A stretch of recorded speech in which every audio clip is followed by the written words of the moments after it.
Ladies and gentlemen, we got a Wednesday night, which means it's time to do a stream. How we all doing? Let's see who's in the chat today.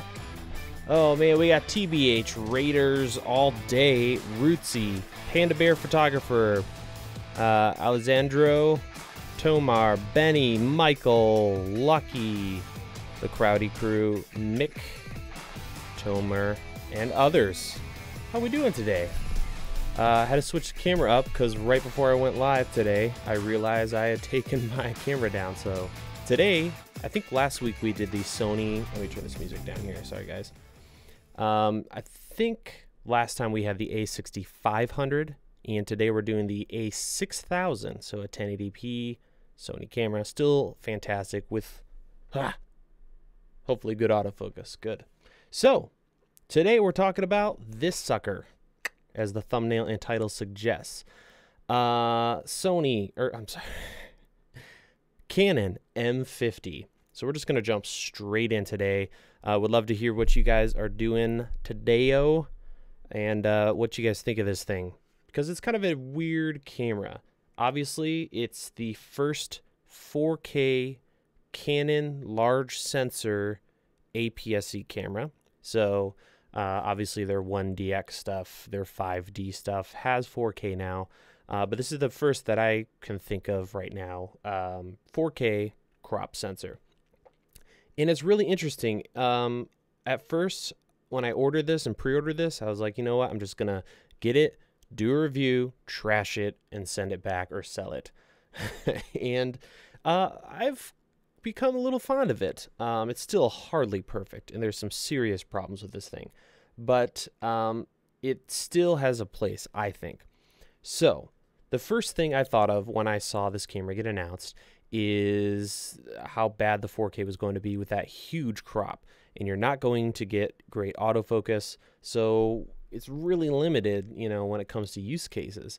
And I thought people would be much better off not buying this, and for the same amount of money or significantly less, buying a used Canon 70D or a 80D or something else that you could still get that great autofocus. Yeah, you wouldn't have 4K, but again, 4K on this, extreme crop. We're talking further crop than what you're going to get on Micro Four Thirds, which is intense. That's a lot of crop.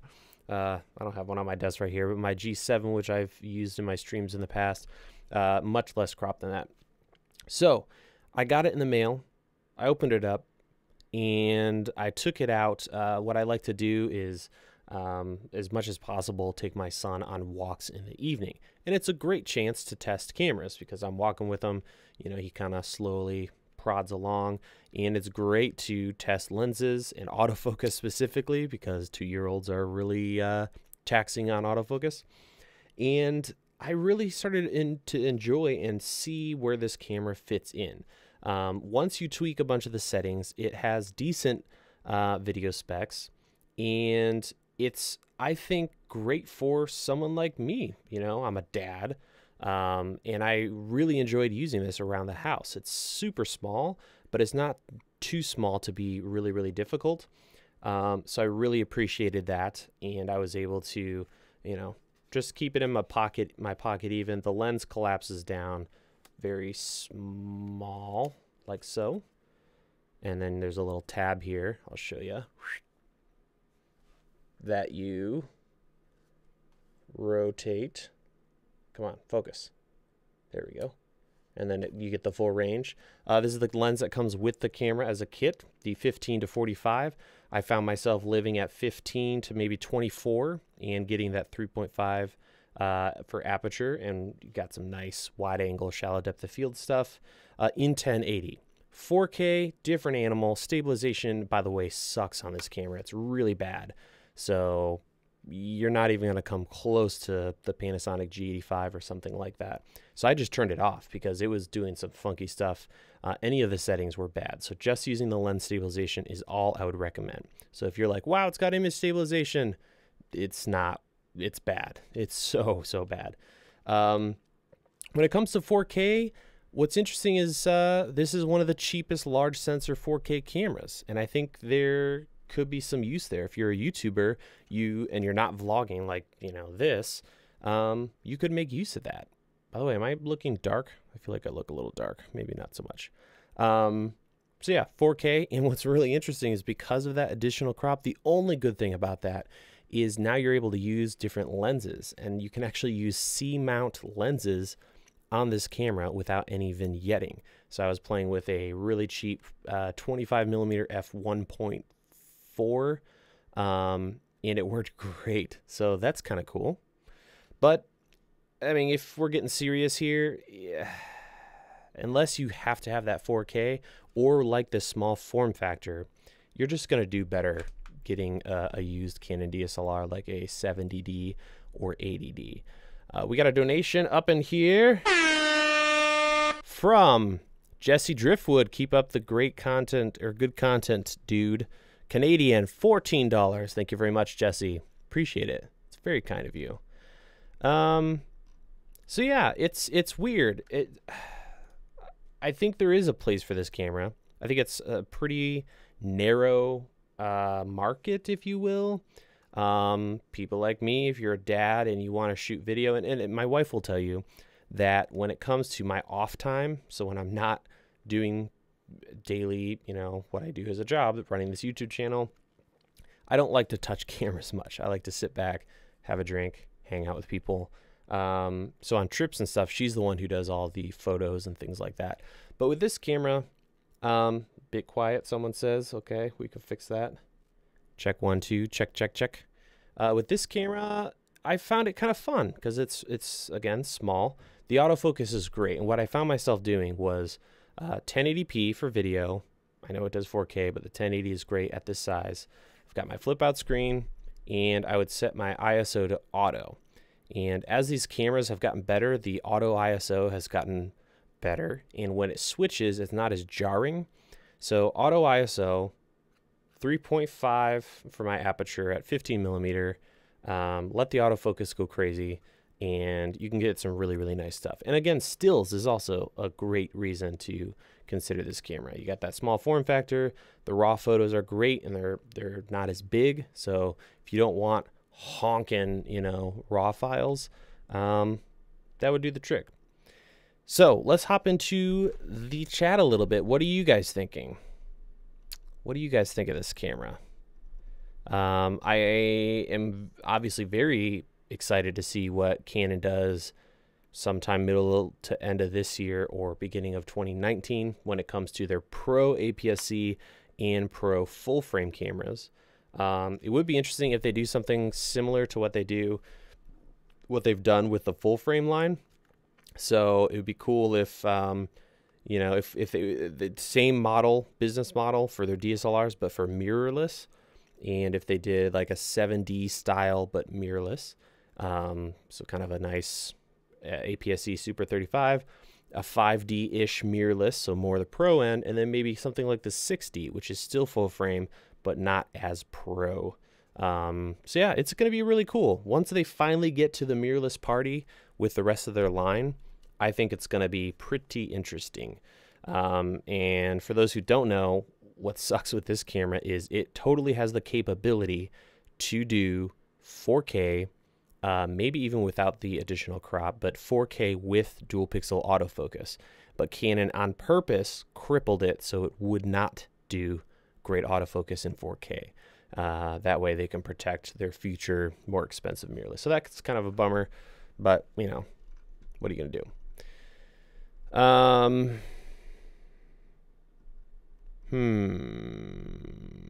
Yeah, the whole 4K thing, that's a little sad. If you're on a tripod or using kind of a YouTube setup where you don't need to be vlogging with the camera out here, it's still going to work well. Let's see here. Yeah, that crop is a real shame. I'm curious to play with some other C-mount lenses, though, because I'll grab one real quick just for kicks and giggles. 1 second.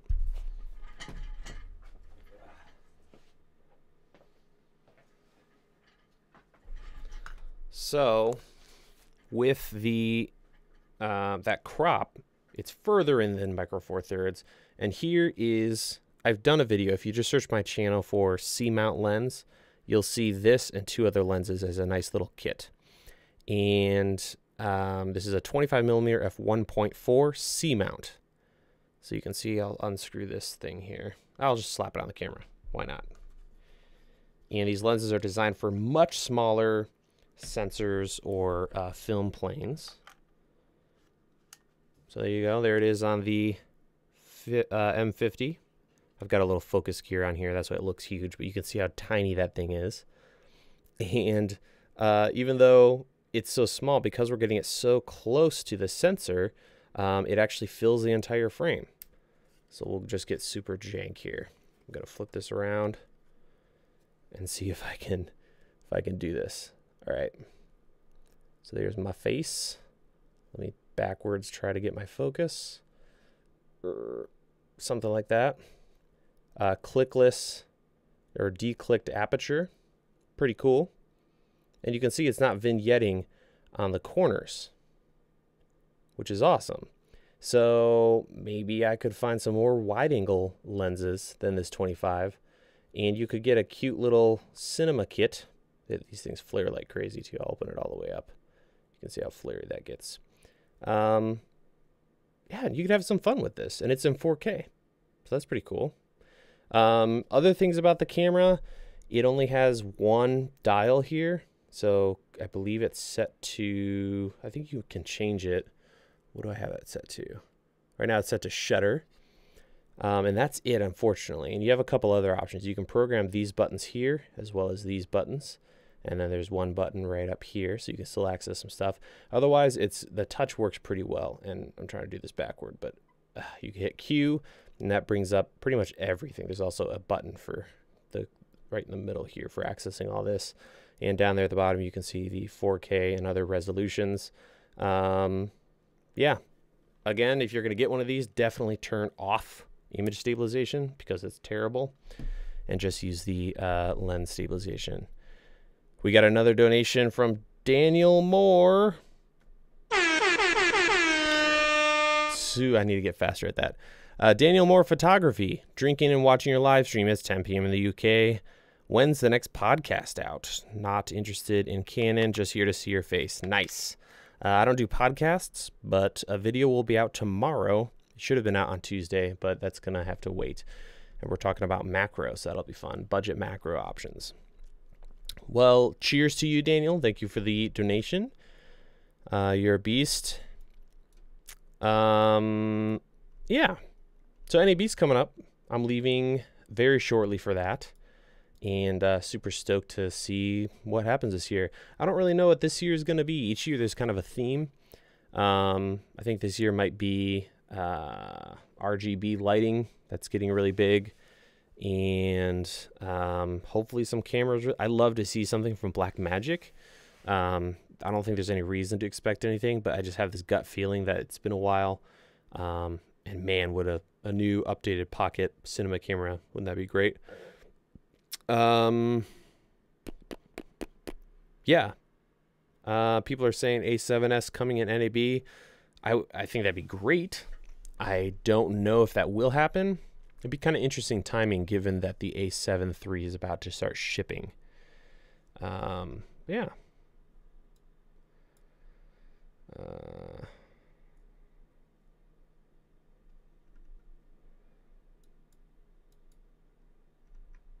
Horrible in-body stabilization. Yeah, it's pretty rough. It looks really jittery. It almost looks like it adds rolling shutter, because what's happening is as you're moving the camera around, it keeps trying. When you slow it down, it thinks you're trying to stop, so it freezes the image. And then when you start to move again, there's a delay, so it just kind of feels really weird. That could be fixed with a firmware update, I suppose. So yeah. People are talking about mirrorless versus mirrors. Yeah, Pocket is still great. I actually just bought one again. I'm going to do an updated review. I did a review when it first came out, and I was kind of an idiot. A lot of that stuff was true, but I think I'm more appreciating it now just kind of rethinking what it's for and what it, you know, back then I was all about that large sensor and all the other stuff that I appreciated about DSLRs. But now I really enjoy the idea of a tiny RAW, not building it up. Don't build any rigs, just keep it really small and go with it. And I think it's a great camera still fantastic. Also, I'm curious, how many of you guys are Adobe versus Premiere in the comments, or Adobe versus Final Cut or Apple in the comments? I'd love to hear how many of you guys use what, because I'm working on the research for a video talking about, originally I was going to talk about why and how I cut the cord with Adobe, and more and more I think that's kind of an interesting topic, and looking at alternatives. So what I'm thinking of doing is lining up every single Adobe product, finding an epic, if equal, if not better alternative, and then doing a video on that. Now, the difficult one I'm finding, of course, is After Effects. After Effects is fantastic, and it's kind of hard to find anything else. But for a lot of the other Adobe products, there is some great stuff out there. All right, all the votes are coming in. We got Final Cut. Oh, lots of Adobe. Interesting. Couple resolves. I would say Adobe's winning here. All right, another question for you guys. How many of you guys use Adobe and use it on a Mac? So if you use Adobe, say Mac or PC. We got another donation from Core Criterion. Any quick way to fix the same color in post after using 2 different cameras filming the same subject? You're on Adobe, by the way. Awesome. Thank you for the donation. 5 British pounds. Or no, euros. My bad. That's a tough one. Hopefully, these 2 cameras, these shots that you're talking about, there's some highlights, shadows, midtones, hopefully some whites and blacks and things. What I would recommend doing is pull both cameras up, try to find them, if hopefully they're both filming the same thing. I don't know if you're talking about multicam or just random footage, but try to find something white and black or in the middle that is very similar. Crop in on those, so that's all you see, and pull up your waveform monitor and turn it on to RGB parade or overlay, and put those 2 next to each other. So if you're filming the same scene, find something white or gray or even skin, and put them next to each other, and you'll see the, you know, green, yellow, or green, red, green, and blue, and you'll see their levels. And what you should see is one camera will be off from the other, and you need to bring those in line with each other so that the blues are at the same level, the greens are at the same level, and the reds are all at the same level. In the future, getting something like the Passport video or Video Passport, the little color chip chart, is insanely valuable because you can get a quick shot of that with all your cameras and then match them beautifully. Great question, though. Right on. Let's see. Wow, you guys are really rocking that feedback. Adobe and DaVinci Resolve. Thank you for the kind words, Emil. Apple and Premiere.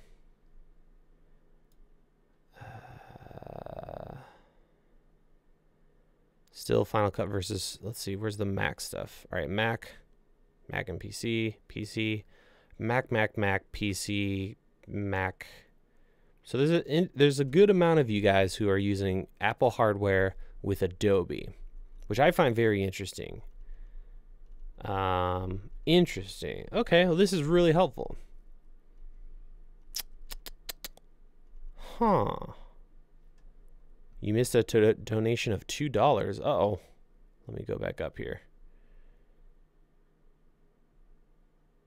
Oh, there's another one in there. I did miss one. Ford Fitness. Wish my channel was as great as yours. Keep it up. Thank you for the kind words. That's very kind of you. Yeah. Time and sweat. And if you're lucky, time, sweat, and the YouTube algorithm. It's interesting. It'd be interesting to look at analytics of people joining YouTube now versus 7 years ago, and I wonder I wonder if there's any trade-offs. Like, obviously, when I got started, you know, it wasn't as busy, so there's that going for me. But at the same time, there are less eyeballs, whereas now everyone's on YouTube, or a lot of people are watching YouTube. So it's a little easier in a way to get your content seen. It's interesting topic. And Daniel Moore Photography, another donation of £2. Camera and flask, that's what I meant. Aha! When's the next episode? So myself, Jem Schofield, and Ben Barden are going to be returning to that or starting that soon. Just depending on where all the guys are at. So hopefully very shortly, within the next month, 2 months maybe. It's just going to depend on, you know, I think both those guys have been moving and working on houses and all kinds of stuff. So once the dust settles, we're going to rock that, and I'm going to have to attempt to, for those who don't know, Camera and Flask is a YouTube channel that I'm starting with two good friends of mine, Jem Schofield from the C47, check out his YouTube channel, and Ben Barden, who I believe also has a YouTube channel, but he's over the pond, and he is a great filmmaker and does a lot of awesome stuff, photographer. And the three of us sort of started / tested, and we will be starting a show called Camera and Flask, where we each have a drink of the show or of the week, and then we talk about what we're doing that week. We go over news, topics, things like that. It's kind of like a podcast, but it's going to be live streamed, and should be happening and starting up here pretty shortly. So that's the scoop on Camera and Flask. People are talking about Apple hardware and Adobe. Yeah, that's the thing that always confused me, and I kind of get it, right? So people who use Adobe and Apple hardware is kind of silly, a little bit silly.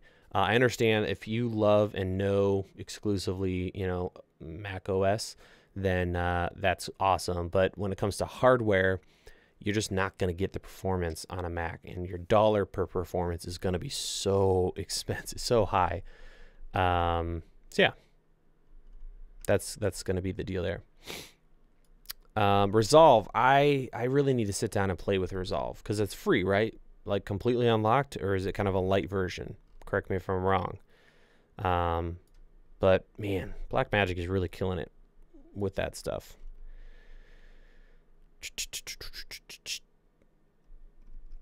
Yeah, lots of post-production talk here. So are any of you guys going to NAB? It's going to be interesting. I've no idea what's going to happen at the show, but I'm excited to see what's new. We can also talk briefly about some videos coming up.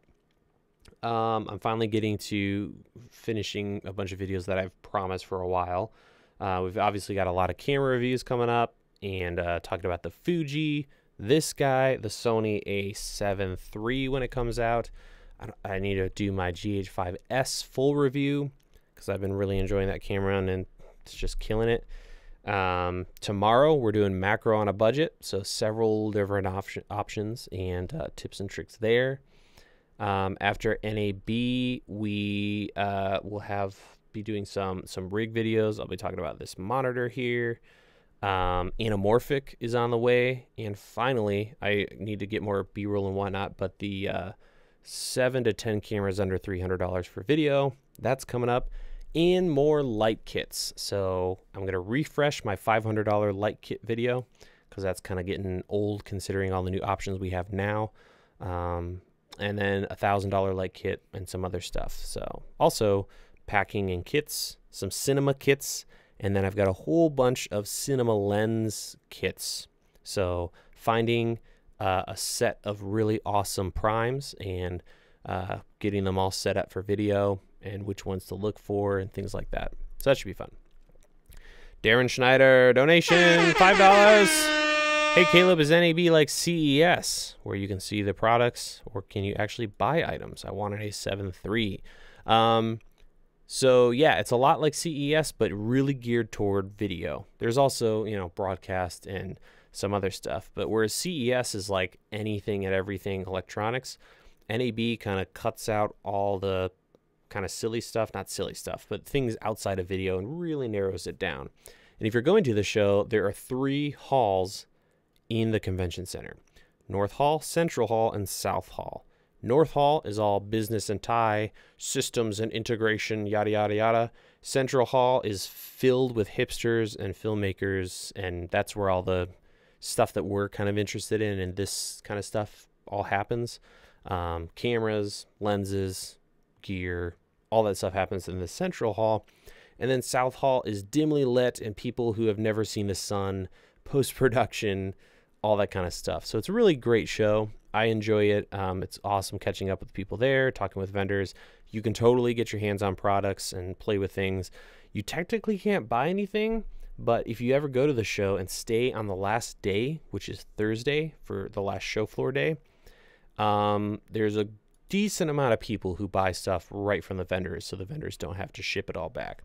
So I've watched guys with a fanny pack filled with cash just go around and be like, I'll take that, that, and that.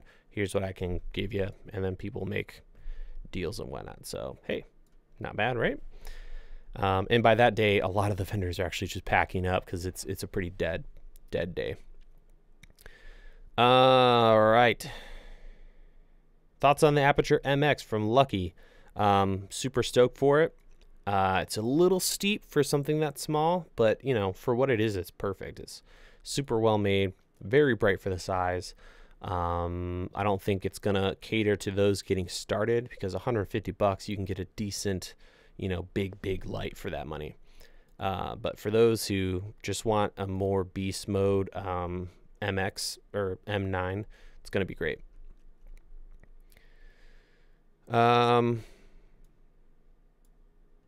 Any videos coming up on smartphones?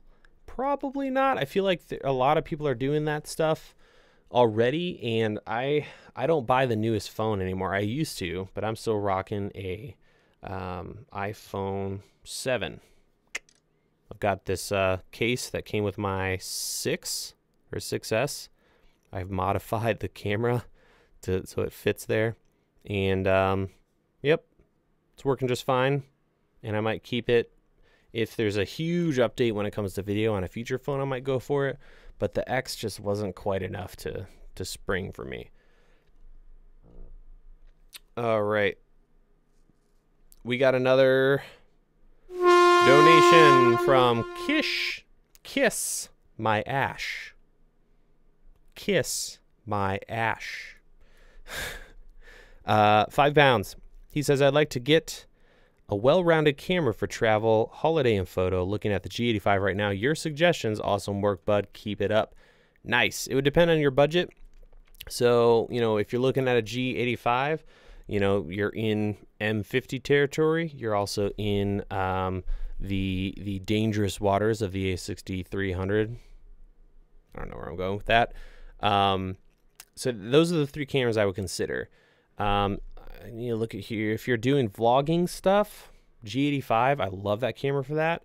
You get the flip out screen, you get image stabilization and all that good stuff. For stills, out of those options, I'd either get this guy or the M50 or the A6300 because that larger sensor, and I just never really liked Panasonic for stills unless you're getting a good deal on a camera.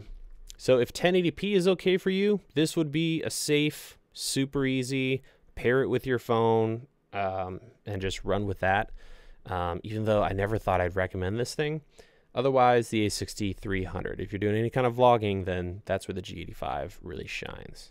So yeah, hopefully that answers your question. I'm going to take a sip here, read some more comments.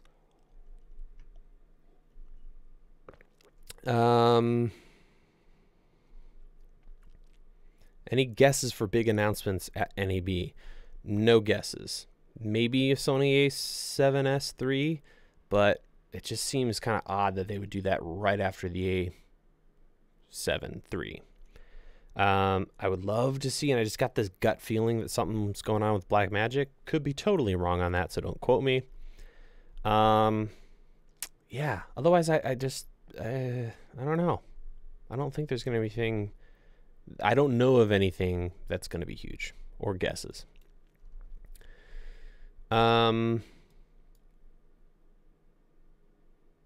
Do I play guitar? Yes, I do. Is that in the shot? Oh, it is.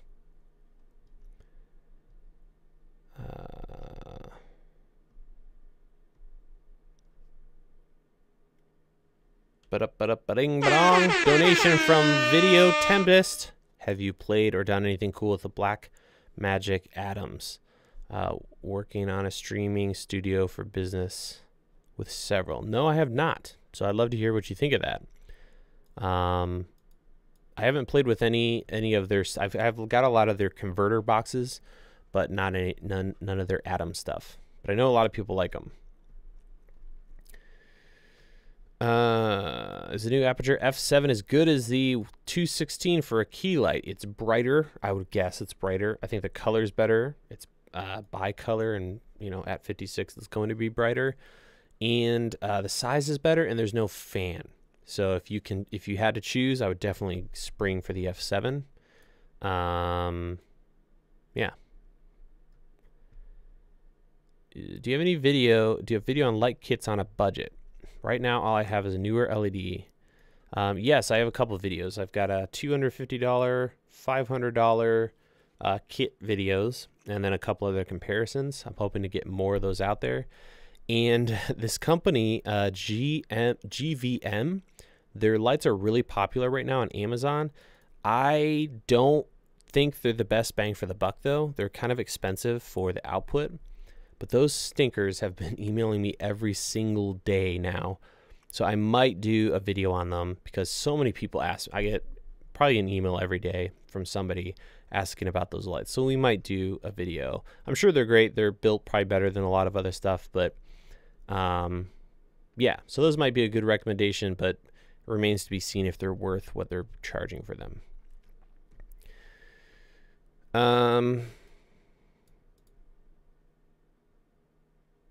Sony has a terrible naming. Yeah, they do.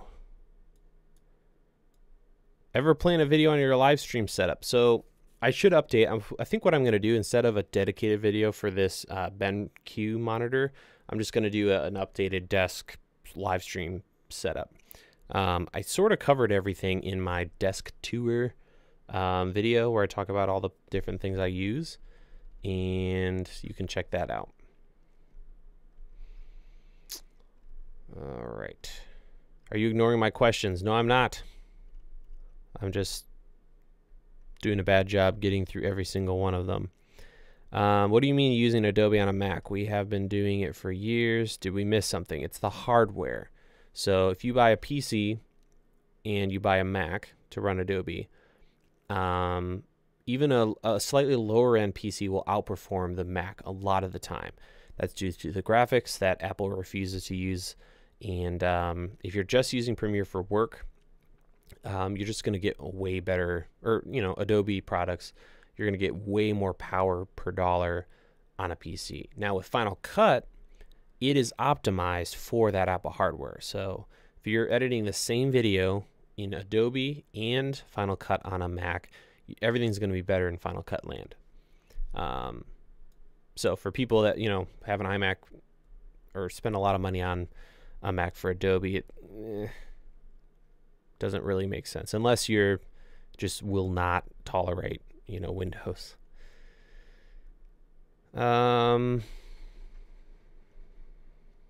Thanks, Video Tempest. Looking forward to hearing what you think.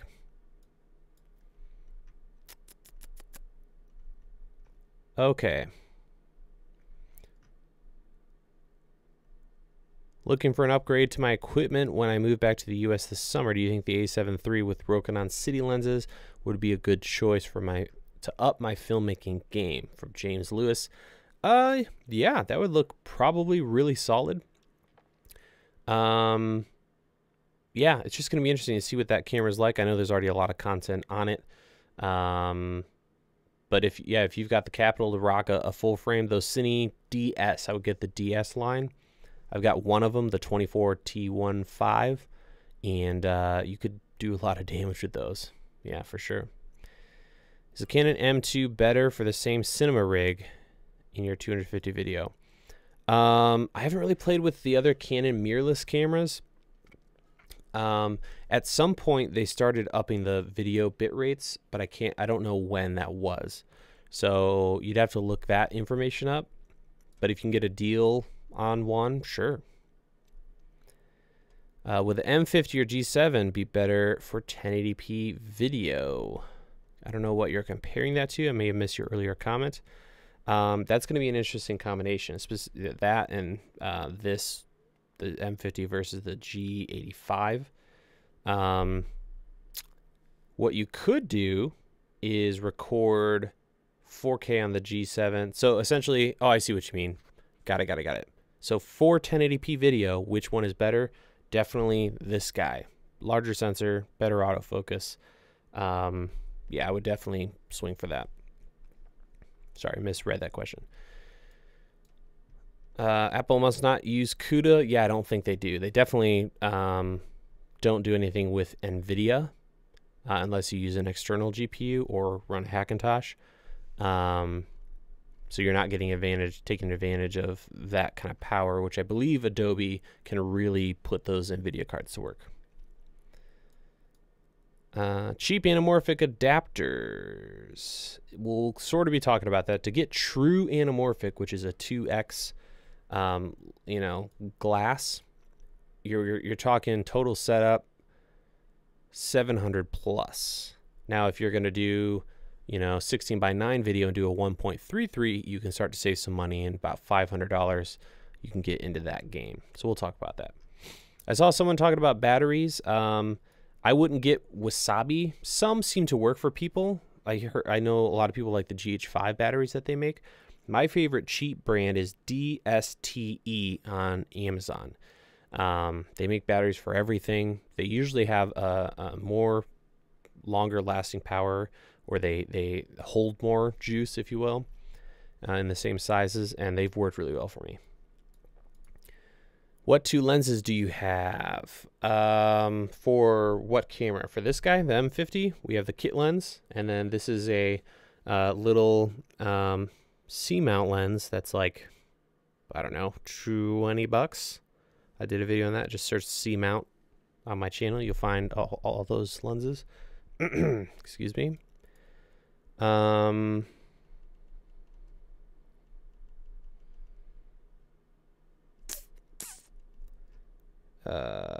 Yeah, SLR Magic is great for anamorphic.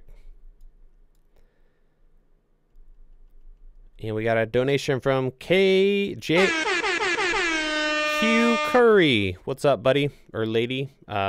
You're in the comments often, so I appreciate you. This takes time and effort, just supporting because I learned so much from you. That's super kind of you. Thanks for that, man. Always appreciate the encouragement. Tomar, would you prefer the G7 or G85? Compare all, please. Yeah, I should do a video comparing them all. G85, of course, if you can. Otherwise, the G7 is still a killer camera. Interesting. ALX says the GVM has a light just like the M9, but it has 12 LEDs instead of 9. I'll check that out. I didn't know they made one like that. Where do you get your hat from? Plain hats are the best. Also, come to Cinegear. It's better than NAB. Yeah, I've never made it out there. Maybe I should finally this or next year, because I know it's pretty dope. Hat-wise, I'll try to find the link for you guys real quick. They're super cheap. I just bought a whole bunch of them from Amazon. I'll pull that up while we're looking in here.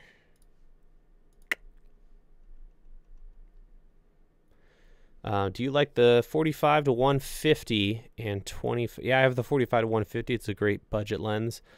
I don't have the 25 1.4. We're talking about Panasonic lenses. I do have the 20 millimeter 1.7, I think, and the 14 millimeter. I love those little primes. So consider the 20 millimeter because it's pretty great. Orders. Hats. I'm finding this because a lot of people have asked me about them. So yeah, tons of different colors. And boom, there's the hat link. Oh, just lost my chat. This is going to be painful for people to watch after the fact. There we go. All right, we're back with that. Another $2 from the Crawley crew. Thanks for answering my questions. You bet.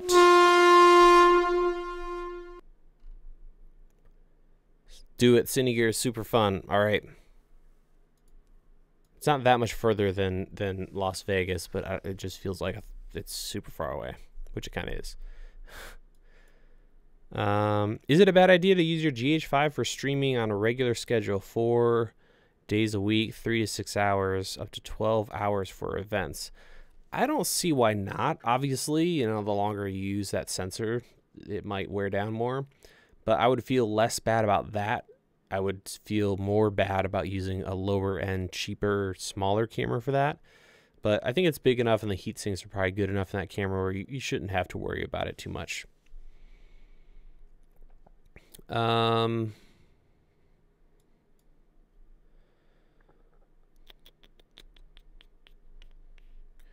Kiss My Ash asks, really off topic, but I'd love to give up my 9-to-5 job and teach myself photography on the road. Very easy to say, but a lot harder to action. Do you risk your career for something with no guarantee? I mean, I wouldn't quit your job, and it depends. If you're going to do photography full time, you should start doing that on the side, weekends, nights, whatever you can, and learn that way. YouTube's such a great way to do that now, but I wouldn't just dump your job and then pursue that starting from nothing. You know, make sure you've got a couple things lined up before you pull the trigger. But I like that idea, traveling and learning photography. That sounds cool. Why don't you get the A7 III? I pre-ordered it, but it hasn't gotten here yet. And I'm not doing the whole, I mean, I didn't go to any events, so I don't have any pre-production models, so hopefully soon.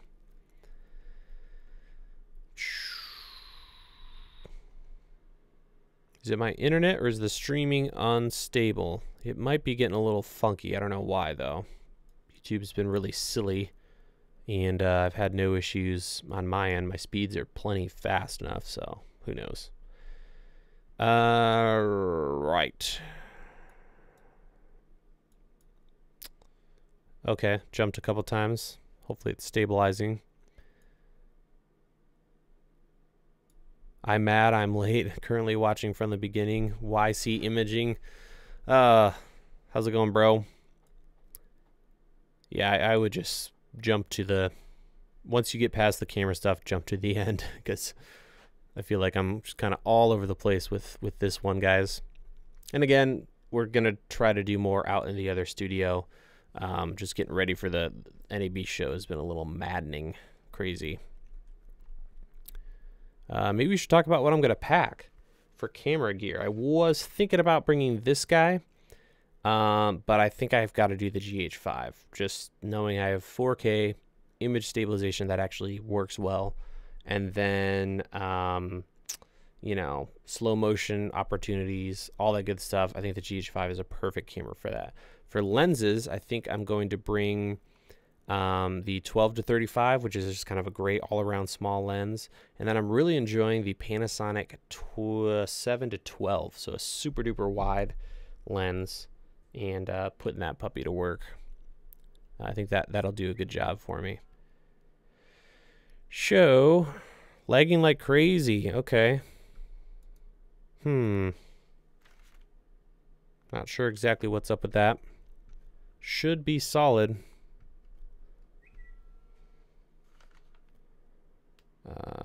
One word.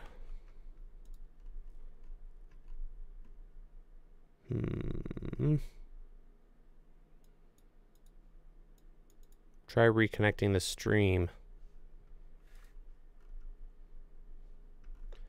It says health is good, so I'm not sure exactly what's going on with that.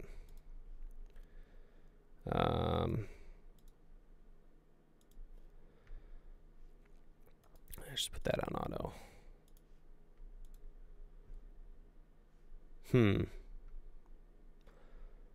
Going to NAB2, we got a donation from VFX. Todd, going to NAB2, what should I bring with my GH5S? Something to stabilize it a little bit, because that puppy's going to be at longer focal length struggling. And yeah, lens with stabilization ought to do the trick. Thanks for the donation, man. Appreciate it.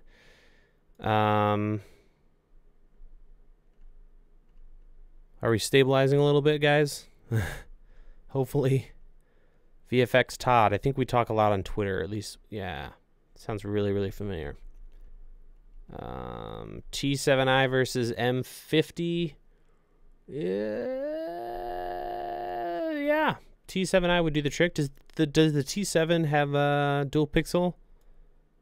In which case, definitely. This is Tech Today. What's going on, brother? Having trouble too. Stream is having troubles here. Sorry, guys.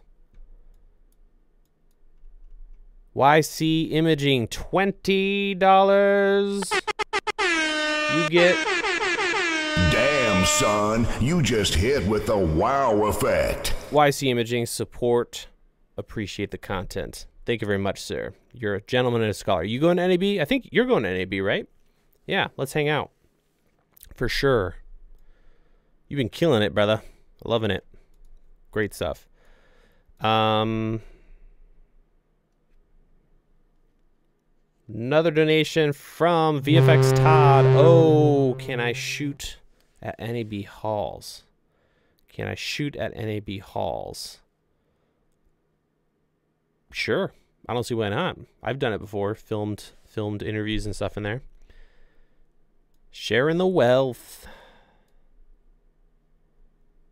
When I have issues, it's usually something chewing up my processing power in the background. All right, let's see if Affinity Designer was doing anything funky. It says stream quality is good, so it must be OBS. I want to hang out too. Hey, I'm just going to be walking around Central Hall most of the time. So if you're going to NAB, let's chill. Yeah, the internet, yeah, the YouTube thing is being silly. It must be. I just bought the Soligar 35 to 70 you showed last stream. Have you tried it yet? What's your impression? Planning to use it with my G7. I played with it a little bit, and I really liked it. I think it's, for 2.5 on an old zoom, pretty doggone solid. So, yeah. Have you had good findings with it? Respire. Anyway, for those who don't know, we were talking about that lens last week. Soligar 35 to 70 f2.5 to 3.5. Pretty sweet, cheap zoom. Man, we got donations coming in. We got to mix up the sounds. There we go. Todd, thanks for your content. And Damn, son, where'd you find this? I need to come up with more sounds. This is getting old. Simply Sandeep. What camera are you using for this live, and what lens? So right now we're using the hopefully good autofocus Sony a6000. So not the a63, 65, a6000. Pretty affordable lens right now. It's pretty much an a6300 without 4K. And I think it works really good. I'm using the kit lens, the 16 to 50, and it's just parked just above my monitor, and it's working pretty solid. So yeah, I might sub this one in depending on what camera I'm using out and about.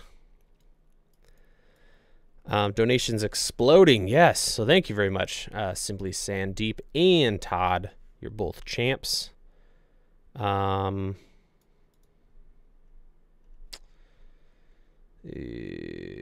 Yeah, sad about the GH5 with the autofocus. Yeah, it's pretty quick. I mean, the a6000, again, like I said, it's, if you're okay with not having 4K, then this camera is an a6300 that shoots 1080 only, and it's great. A lot of the stuff is the same, so I really like it. How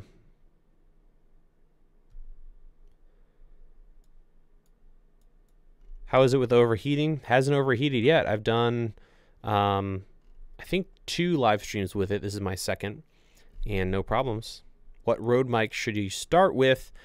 I would say the only Rode mic that I recommend with their video mics is the Rode Video Micro. Don't bother with the Go. The Go is terrible. The Pro and the Pro Plus are both actually not that good for what you're spending. So Rode Video Micro, or check out the Asden SMX15. I've done a review. It's great. Another donation. Oh, that was terrible. I apologize. Cincy. 10 pounds. Cool content. Loving it. Thank you, sir. You're a beast. You're a beast. If you have a question, hit me, and I'll hook you up with something that I'll say. Samantha says I have the G7 for 4K, so I think this would be a good B cam. Yeah, for sure.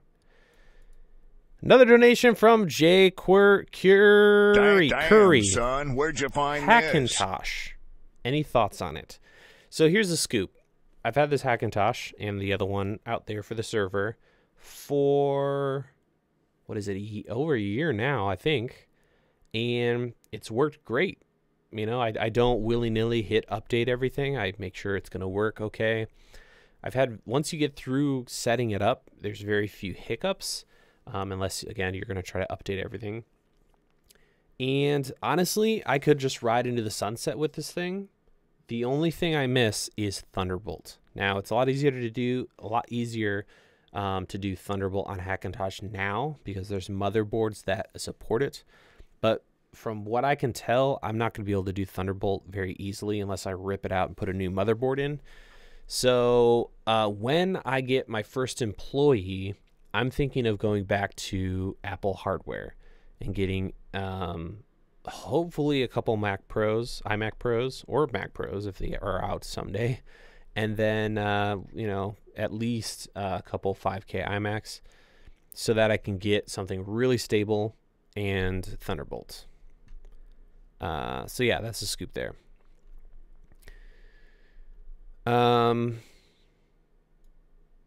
Yeah, otherwise, you know, if you're on your own and you don't need Thunderbolt and you're looking for something affordable and you've got some time to tinker, definitely go for it. So much content out there on how to do it, which is great. Yeah, chat to fund Caleb's NAB trip.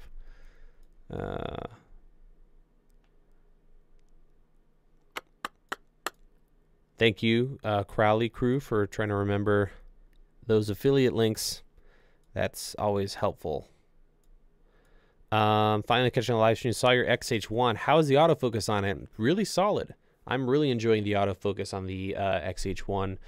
And if it doesn't work perfectly, it looks really natural, like I talked about in that video. It looks very like a person's, you know, oop, I messed up a little bit. Let me back it off and get my focus correct. So I love that camera. Actually, tomorrow's video is filmed exclusively on that camera. So if you want to see some footage with some budget Zeiss glass, then check out tomorrow's video and you'll be able to see all Fuji footage. How loud is the shutter on the M50? It is crazy loud, especially after using the XH1. Do I have a card in here? Probably not. Oh, I do. Okay. Let's switch over to shoe photo mode. Super loud. And tinny. I actually feel the whole body like... So, not quiet. And that's not turning on the electronic shutter. All that lag, I have no idea what's going on with that, guys. Did I miss the M50 discussion? Yes, we talked about that at the very beginning. Any tips for organizing equipment like your background? My background is a mess right now, and I don't actually have too much equipment here. But what I like, there's two things that I use a ton of in the studio. You kind of see them in the background. The bins on the both sides there. I have those everywhere. Obviously right behind me in other rooms. They're just shoe boxes. They're like, you can usually find them at their lowest for around $1 a pop, so you can buy big packs of them. They're great. They're just the right size to hold various things. And I organize grouped stuff. So one is like 50mm rod stuff. Another one will have various microphones. Another one will have map boxes or filters and random caps and things. And the other thing is, if you check out my studio tour video, those IKEA drawers, they're like $60 per unit, and those are awesome for so many great things. They hold a lot, so I like those a lot. Yeah, so there you go. I haven't seen MKBHD's video yet. It's in my watch list, so super stoked to check that out. That crazy camera robot.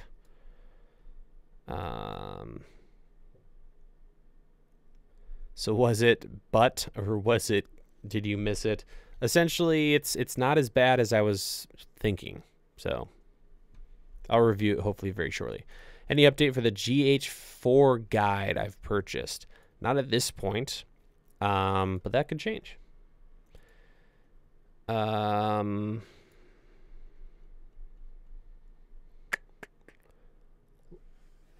right, people are talking about the GH5.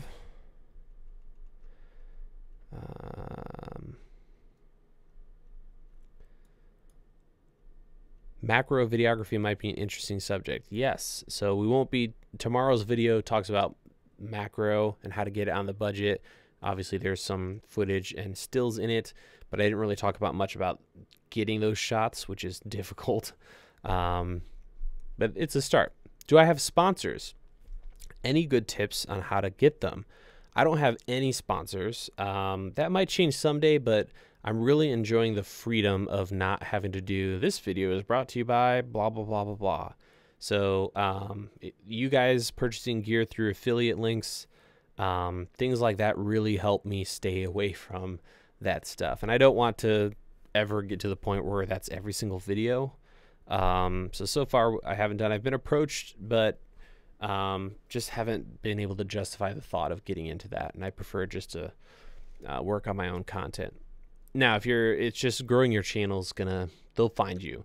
The whole influencer thing is really blowing up right now. So brands are reaching out to small creators, and look at what Squarespace is doing. They're everywhere. So just make lots of good content, get views, and that stuff. They'll find you. Another donation from J. Damn, son, where'd you find this? Curry, $2 TubeBuddy or vidIQ. Should I use both or just one for YouTube search content? What are some features you want to see in the new Final Cut Pro? So I use vidIQ. I just started using it. I don't have their super high end. If you're still in here, YC imaging, what version do you have? I know you did a video on it recently, and it works okay. I'm still convinced that stuff really won't project you. Like, a lot of people get so caught on the analytics of YouTube. That stuff doesn't make a channel great. I think it's smart to know that stuff. But spending more time on your content and making great content is what's really going to do it for you. So I haven't tried TubeBuddy, but I know a lot of people like it. vidIQ's pretty solid from what I've seen already. Sorry if that doesn't answer your question as much, but I'd be curious to see what TubeBuddy's like. For new Final Cut, I'm pretty happy right now.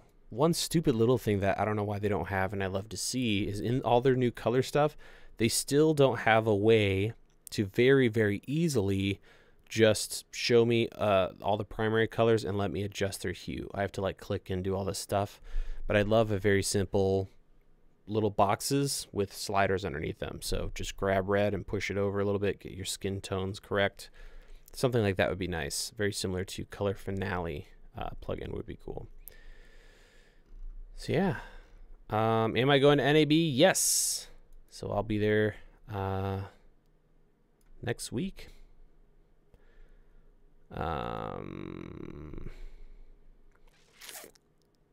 Right.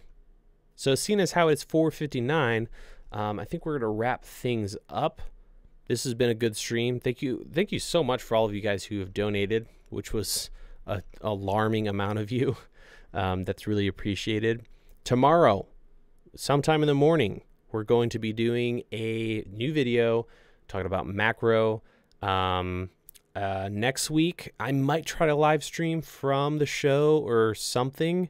So if you guys want to hang out, let me know, and maybe we'll try to get something set up for Wednesday and do something. Otherwise, I'm going to be at the show and might be doing some collabs, maybe filming some stuff. I don't know. It's all going to depend. So yeah, that's what's going to be going on. Thank you guys so much for joining me, and hope you have a fantastic evening. I'm going to go ahead and take off and get some eats. So have a great night, and we'll see you next time.